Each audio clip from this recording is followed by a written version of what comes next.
मु Pavitra Kumar Swain hotel adventure luxury hotel रो MD और पवित्र ग्रुप्स मो कंपनी है पवित्र ग्रुप्स। आज जो आमर हस्ततंत्र जो मेला चली स्वदेशी मेला चली ताधीरे आम गोटे डबल डेकर कनसेप्ट देचु ओडिशा को देचु ये डेकर आगामी दिन में ये गोटे माइल खुंटी होकर अन्य राज्य को जाऊ ये हूँ आमर लक्ष्य। या धीरे सबू स्पेशल आइटम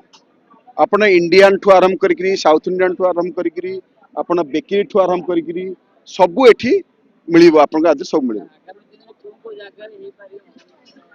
ने देखंतु ओडिशा रे जो टूरिज्म अछि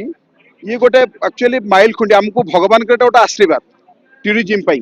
जेमती हमर बहुत जगह हमर कोस्टल बेल्ट सेतर आसुची एटा कोस्टल समुद्र कूल रे ये बहुत भल हबो जेमती तळे हमर पूरा रेस्टोरेंट अछि और ऊपर हमर बसिबा लगी तळे हमर किचन अछि ऊपर हमर रेस्टोरेंट अछि बसिकिरी हमें या धरे उपभोग करि परियो।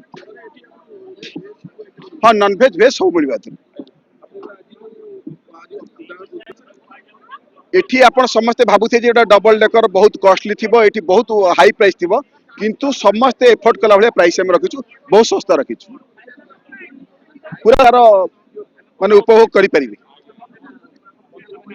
कौन समस्त तो इच्छा अच्छी ये जिनस आसू ये कनसेप्ट आसू ये ओडिशा में माइल खुंटी हो समस्त कनसेप्ट अच्छी से आम एटा कर आपण मैंने भावतु हवा कि ना देखु आप आगे तो अच्छी आम प्रोजेक्ट तो आप आगे अच्छी आ देखुं केमती क्राउड अच्छी एठी देखु आम सब जाऊँ बाहर को माने राज्य में बुलुचु प्लस देश बाहर बुलुचु देश बाहर क्या किसी ना किंतु से माने ये छोट छोट कनसेप्ट करी बहुत आगू जाइए किंतु ओडिशा आम भावुँ यहाँ प्रथम थर ओडिशा कोठी भी नथिबो आपण तो कोठी नथिबो तो प्रथम थर भाविलु गोटे एसी रूम रे बसिकिरी जड़े रेस्टोरेंट रो मजा नब तो निश्चय माने भल हो बोली आम भाविकी एटा को करिछु। हाँ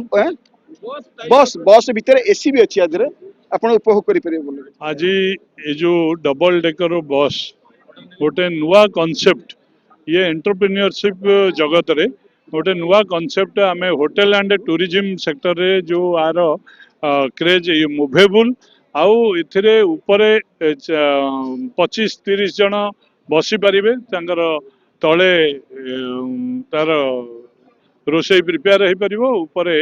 ये स्टॉल लगी पार ए भलिया गोटे नुआ कॉन्सेप्ट को लॉन्च कले पवित्र स्वाई जी के एडवेंचर रो प्रोपाइटर से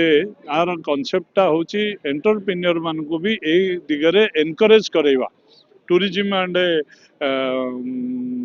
टूरिज्म सेक्टर रे ये गोटे माइलस्टोन साबित हम धीरे धीरे जमती आम देखुचे एरोप्लेन भितर भी आम रेस्टोरेंट करुचे सेमती जो पुराना नौ वाणिज्यर एरिया रे जो जहाज मान को भी रेस्टोरेंट कर अर्थात नुआ लुक नुआ चॉइस ये जो कॉन्सेप्ट आनी ये अति उत्तम कॉन्सेप्ट आपको धीरे धीरे टूरिज्म सेक्टर रे होटेल एंड टूरिज्म सेक्टर रे यार बहुत बड़ भूमिका रहिबो एमती उद्देश्य रे एटा को लॉन्च कराई।